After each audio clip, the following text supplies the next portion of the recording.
امام علی علیہ السلام کی خدمت میں ایک شخص آ کے پوچھنے لگا، یا علی، وہ کون سی قربانی ہے جس میں انسان جانور سے لے کے قربانی تک تمام فرائض شریعت کے مطابق انجام دے، لیکن پھر بھی نہ اللہ وہ قربانی قبول کرے اور مسلسل قربانی کرنے والے پر لعنت برستی رہے؟ بس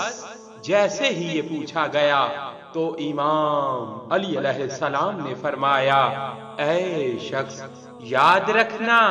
اللہ نے قربانی کو اس لیے واجب کیا تاکہ اللہ کے وہ بندے جو پورا سال پیٹ بھر کے گوشت نہیں کھاتے،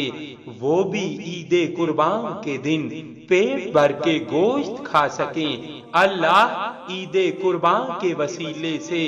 انسان کو انسان سے پیار کرنا سکھانا چاہتا ہے،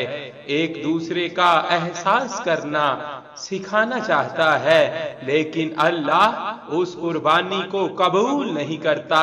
جس سے معاشرہ اور ماحول آلودہ ہو۔ یاد رکھنا،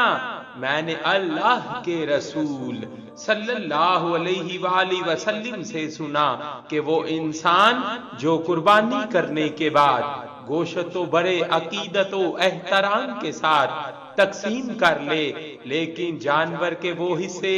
جو کھانے کے قابل نہیں، ان کو محلے کی گلیوں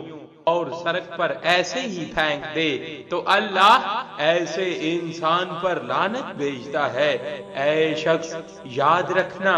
جیسے قربانی کے وقت اللہ کے لیے قربانی کرنا، اللہ کی مخلوق میں گوشت تقسیم کرنا واجب ہے، ایسے ہی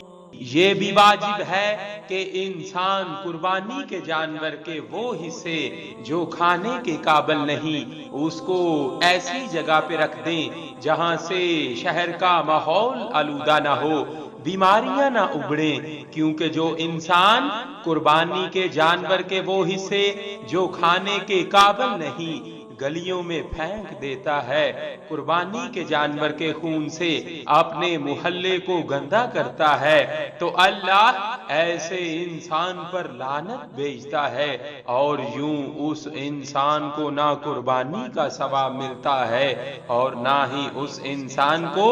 اللہ کے دربار سے اجر عظیم ملتا ہے۔